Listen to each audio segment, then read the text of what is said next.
Welcome back, and we're looking at the, rampant building collapse incidents in the country.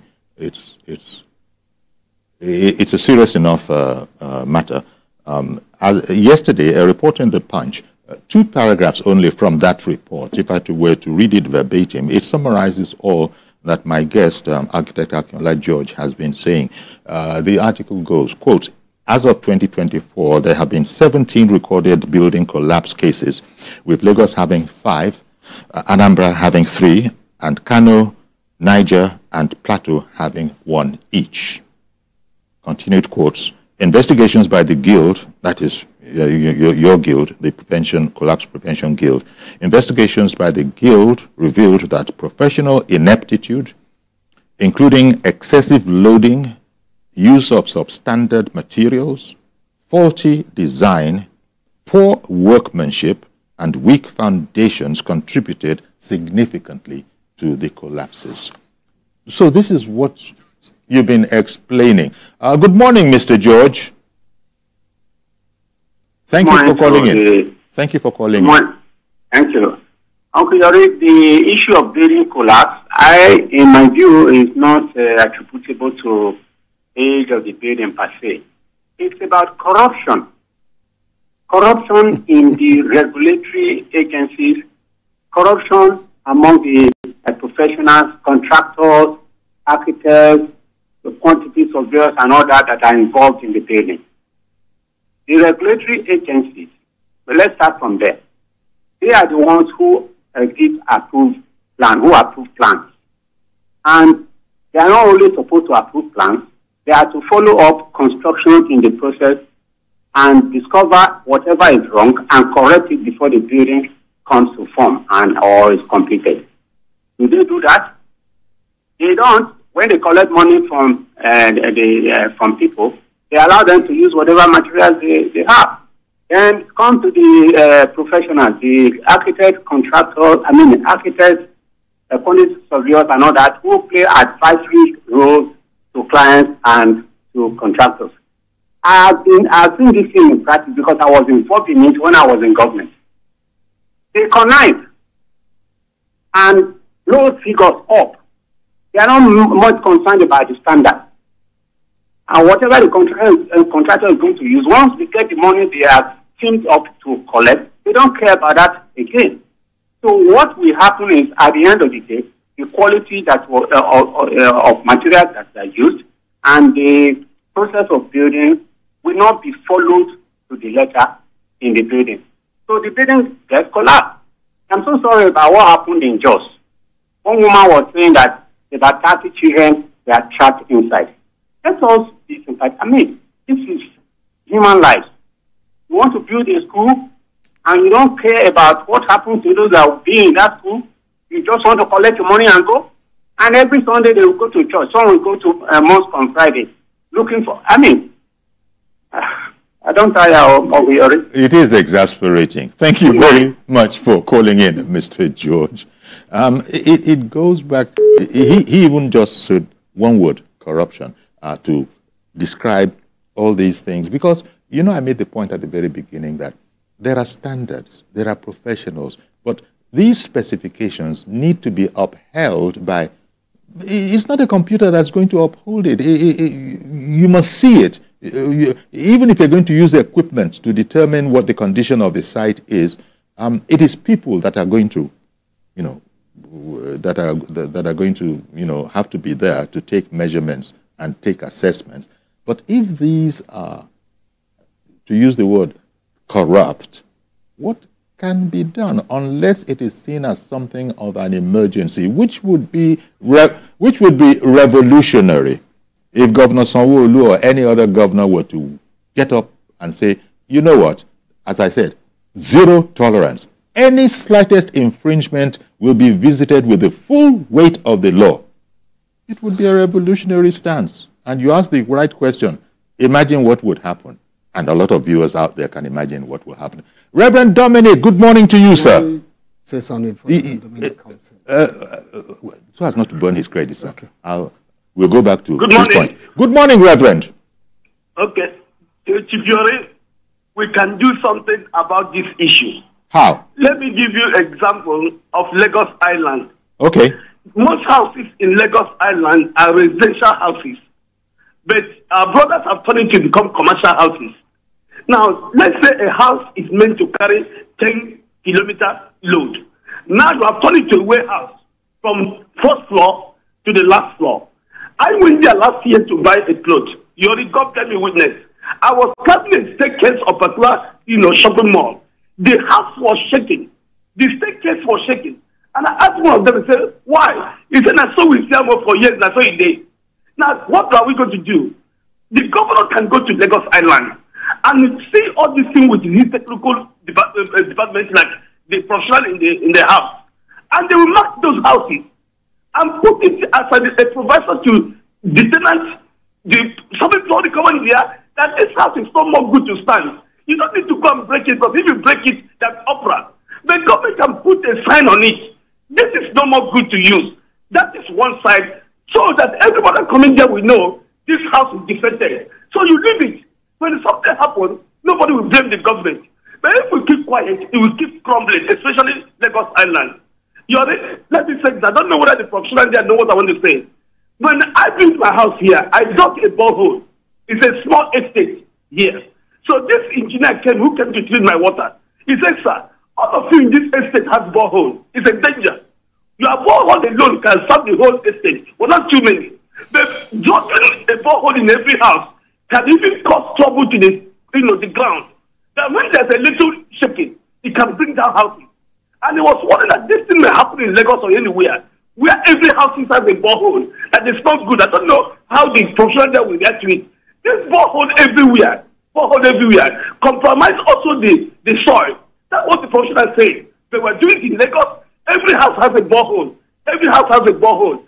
This thing must stop. Government must step in and set a standard that we will live here. Because if it don't happen today, it will happen tomorrow. Indeed. God bless Nigeria. Thank you very much, Reverend Dominic. And that, what Reverend Dominic was saying, goes back to the whole manner of housing in Nigeria.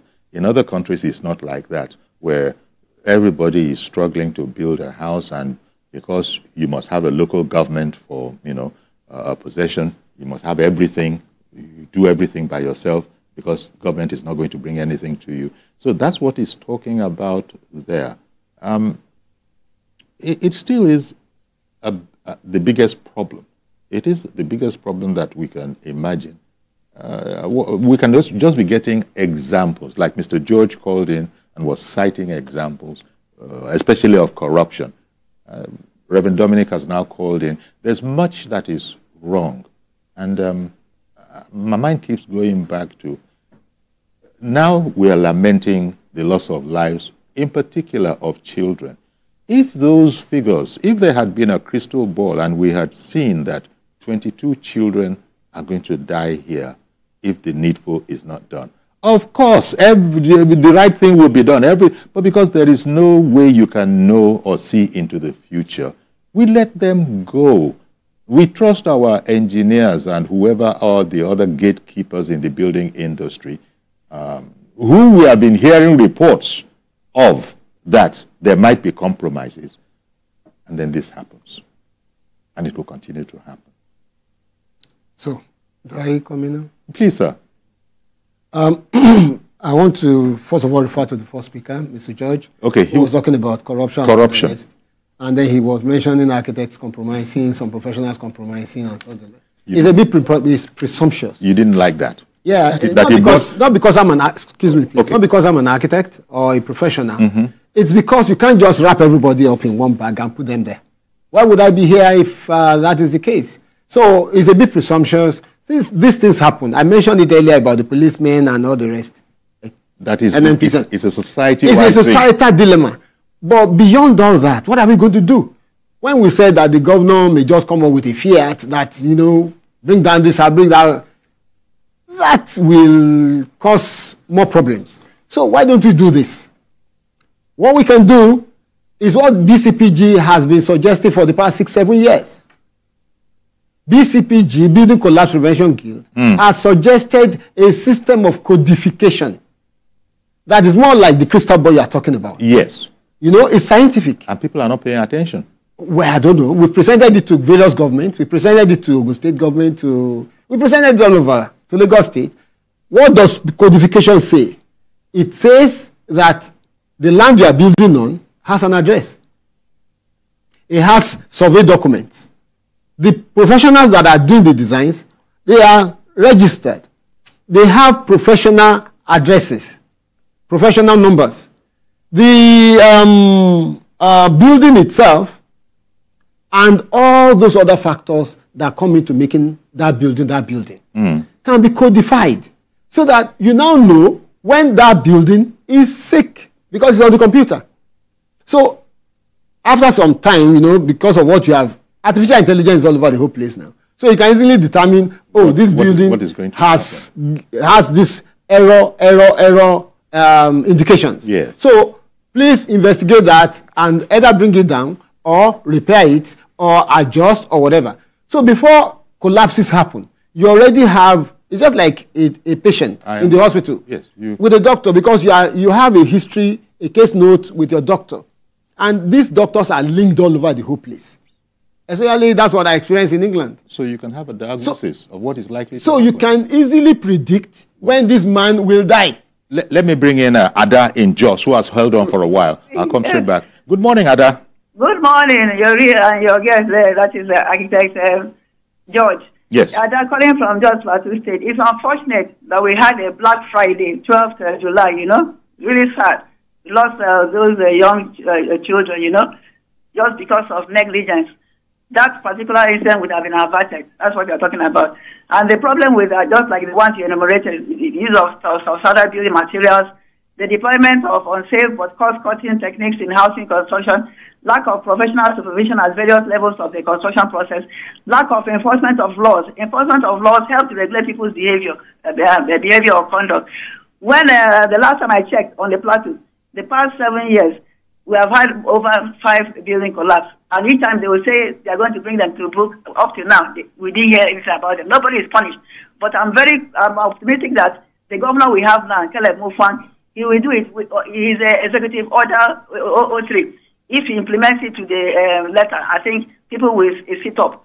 You know, there's so much corruption in Nigeria. So government should enforce building code, which includes building procurement standards. Construction, I must tell you, Yuri, is deep science. Indeed. It's a matter of life and death. Indeed. Let me leave it there. Indeed. Let's not give up on Nigeria. Thank you. Thank you very much for calling in.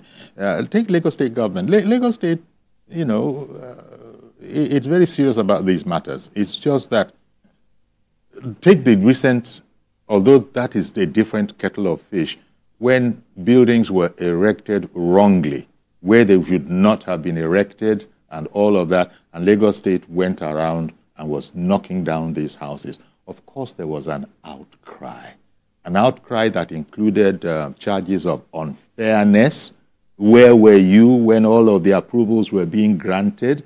I have all the documentations that you can require, but it looked like a part of the Lagos State behemoth woke up and said that these things are going to cause floods. They're going to cause problems, drainage problems, and it's not in the interest of society. So now that part of the behemoth woke up and said, sorry, the very thing we're talking about now, a zero tolerance to a mass calamity in the future, painful as it is, we're taking these things down.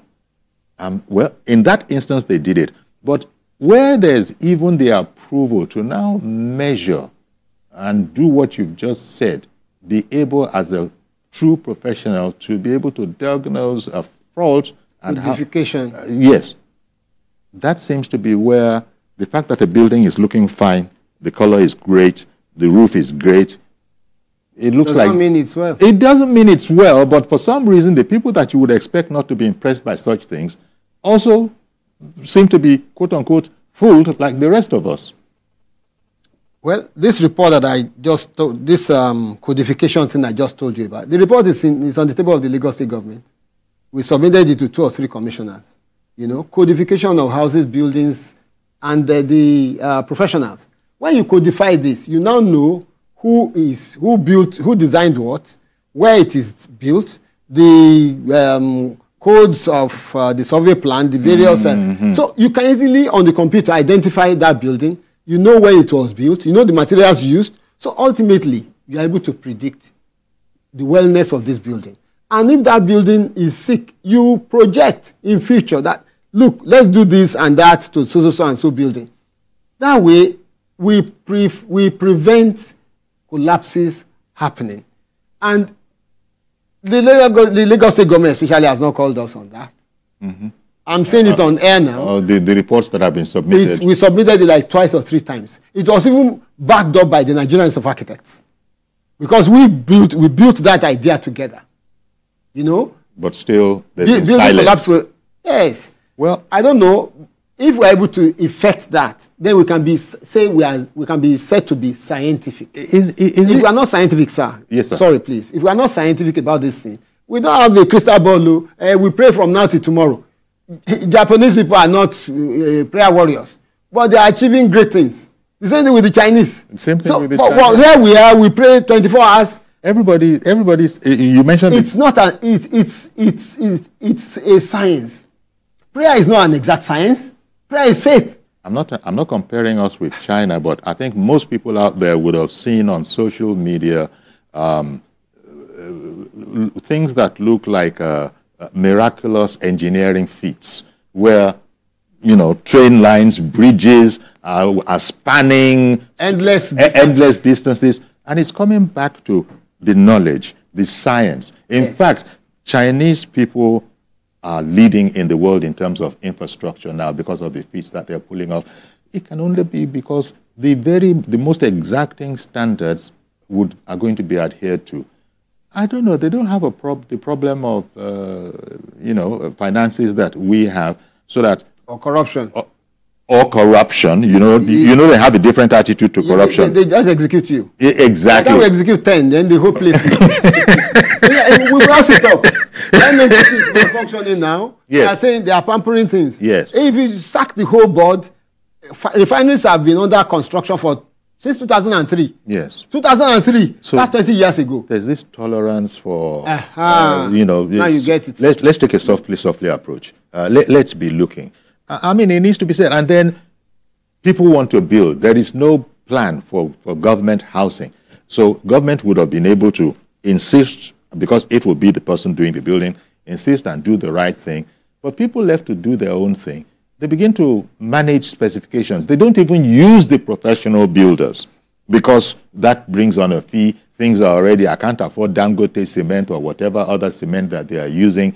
And so people begin to make a little go as far as it possibly can. Adjustments there. Adjustments the Yalabata cement and everything. All of this is going on, especially nowadays. And these things, these buildings are not buildings that are 60, 70 years old. Lagos State is dealing with those. A lot of these buildings are relatively modern constructed building. And there's a corollary. These buildings were built in hard times that we have now, when those who are building now will tell you what a bag of cement is costing, as opposed to those who built 20 years ago, 25 years ago. In fact, some people are just coming out of the foundation, and the money they've spent would have put up an entire building 25 years ago, perhaps. So these are some of the problems we have. We keep on talking about it until someone announces an emergency and says that we're going back to what we know to be the right way to go. Science. It is. Science, properly defined, is any principle that you test here, you take it to another place, you test it again, you get the same result. It's the same thing. But when you continue to think, okay, it's not my portion, it's not this, it's not anybody's portion. If you do the right thing, you apply scientific principles, you get the right results. Look at those overhead Lagos State rail projects. Look at all those bridges. Would they dare compromise anything there? They won't. In fact, I'm not even sure that those things are entirely in the hands of our people. I imagine that the people who are operating it are very close joint partners, because they will be involved. God forbid, it will never happen. If any of those overhead rail lines were to collapse, we call Alabama. So we just have to leave it here. I think we should be engaging you also in terms of development and construction, advances in those regards, and perhaps use it as a sort of a beacon call to these are the things that need to be done. And where they are being done, perhaps we can highlight those.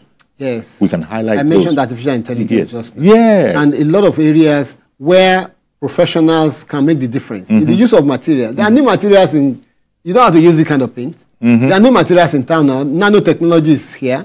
You know, a lot of ways of putting buildings up. That you can do it in 1 month, while you are doing it in 2 years. Well, so but it is going to cost money. And no, that's no. Not necessarily. No, not necessarily. It costs more to build a bad house than to build a good house. Indeed, I understand you. Because that which you said you have built, if it comes down, yes, you start again, it's costing you more. Even at the same time, the construction you are doing, you are not measuring scientifically what you are using. So ultimately, you buy 100 bags of cement instead of buying 35, which is the scientifically designed, you know, quantity. The same thing with steel and all the rest. Well, we're going to, Mr. George, Architect George, we're going to have to leave it there. I want to thank you very much. Thank you so much. As always, for coming on and explaining these things. Our pleasure. So that's our program today. Do please join us